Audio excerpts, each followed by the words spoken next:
So I'm going to tell you the number one thing that you may be doing wrong in the market that causes you to lose again and again, while still giving you the illusion that you're trading correctly and that you just got stopped out, but you did nothing wrong. That's the biggest illusion in trading, and you have to understand quickly why that is. Why do you think only 1% make it in trading? Do you think that it's because 99% of people have zero discipline, zero work ethic, and they're just bad traders? That doesn't make any sense. The reason why 1% make it in trading is because they operate from a completely different mindset and belief system than everyone else.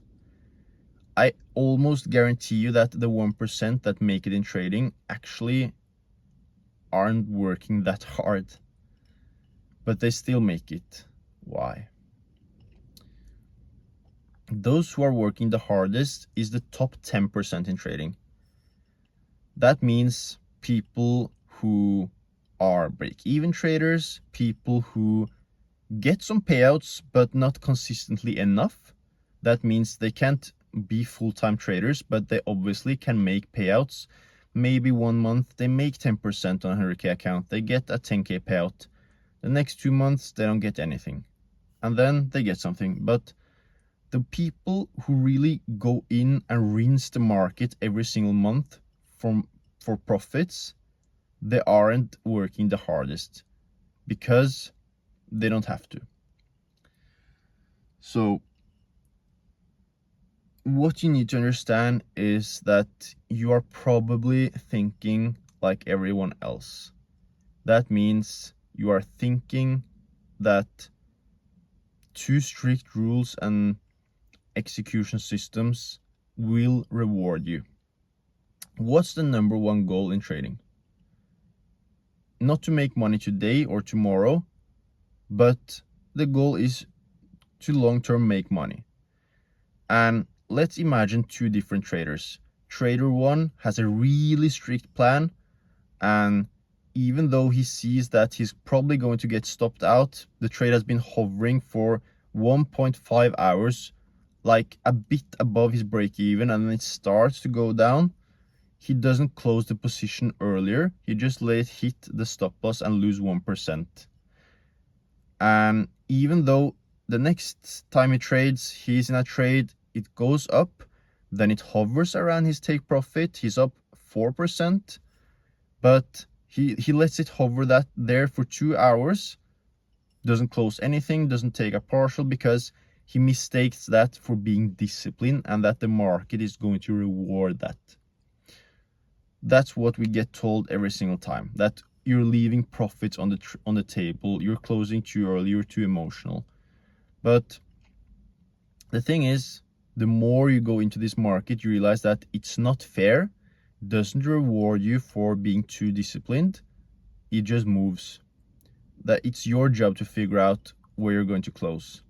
If it was that simple that you could just leave it running, then everyone could trade. The thing is, the market changes, the market goes in cycles, the market changes, it's not always the same. Even though you've been backtesting something, don't get shocked if it doesn't play out exactly that way live. Your job is to have a pattern that you're looking for, to execute that pattern, but you have to realize that backtesting and live trading is two completely different sports. In live trading, you have to always think about that your goal is to make money long term, not to be perfect. If you're too perfect, that's going to work against you.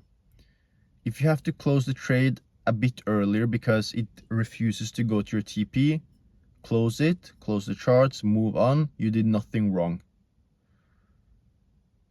The same with stop loss. If you just see that the trade isn't moving and it's taking too long, there's nothing wrong with closing it eventually. Like, you don't get like a reward from the market, most disciplined trader, he never took profits early. Like, at the end of the day, at least take a partial, like do something.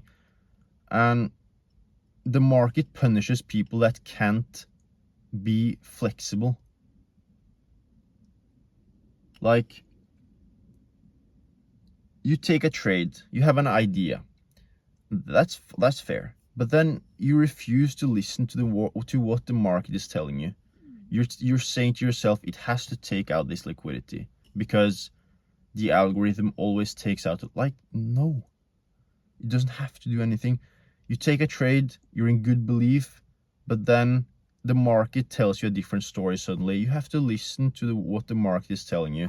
If the market is telling you, nah, I don't want to go up there, you have to, like, and it's so funny because you will get that feeling in your body as well, like your nervous system. Once you've observed that pair, that session for long enough, if you haven't done that, then obviously your intuition won't work. But once you've observed one pair, one session for a long enough time, you will get that exact feeling in your body the moment you need to start closing the trade. You will get that feeling, and then you have 3 seconds to act. If you don't act in 3 seconds, then it's too late. You get that feeling that, okay, this isn't looking that good, convincing anymore. You have 3 seconds to take a partial. After you've done that, you'll get this feeling of relief in your body. You have to always listen to your body. You're not trading the market, you're trading yourself. You have to listen to what your nervous system is telling you, to what your body is telling you. You take the partial, close 50%, then you get a relief. You feel like, okay, nice. Now your body is telling you, okay, that's good, we secured something, we put the stop loss break even, we've won. Then you can think more clearly again. Your body tells you, okay, we don't care that much about the rest of the position, just let it run for a while. Then you let it run for 30 minutes, an hour, whatever. And then you will get a new update. Pling! And your body is going to tell you, this doesn't look that good. Let's just close everything. Or it goes up and you hit the TP, or it goes down too much, you just close it. Like, you have to listen to the feeling you get in your body. That's pretty much it. Like, the best indicator you can actually use is your nervous system, because it will tell you everything. And it rarely lies, that's the thing. And once you basically start to trade less predictable, you will win. One of my strategies is, and that's, you need to understand, you need to study like professional traders.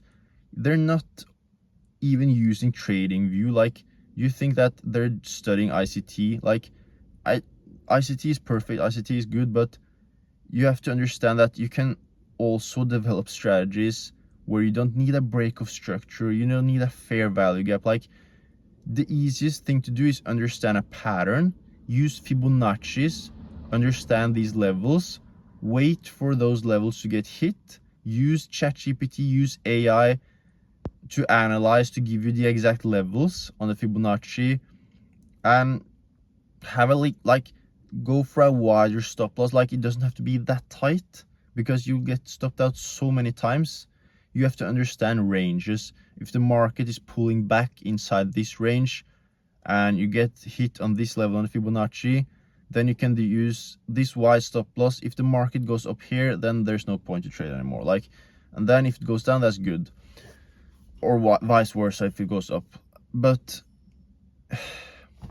people get so hung up on, like, everyone trades the same way.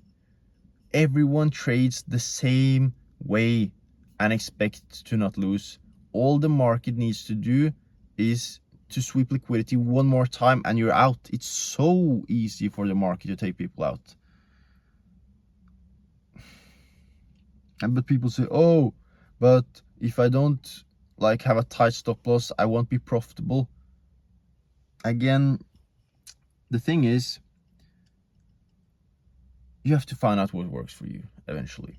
What I like to do on one of my main strategies is that I have a 1 to 2 risk reward in the beginning. But the thing is, I know that when it goes down, and hits the TP, I know that it almost always goes further down, so I can hold it for a lot longer, but that works for me. So usually I get 1 to 4, if not more. And then I even like to wait for confirmation and add to the position, and then I get more. But you have to find out what works for you, right? It's not that simple that you can just be like, okay, like you just have to find out something that works for you. And I can honestly tell you that some pairs are really difficult to trade, but yet a lot of people like to trade them. And other pairs are easier to trade. There's not that much manipulation. If it moves, it moves. And how you know if a pair is manipulated is you just get a feeling, like you know that it's too much manipulation, then I would stay out of that pair. If it moves more cleanly, it's more predictable, it does what, like it has more natural movements, it's not all over the place, that's a less manipulated pair and it's better for you to trade. Some pairs are just so manipulated that I wouldn't even recommend trading them. That's pretty much it. Good luck.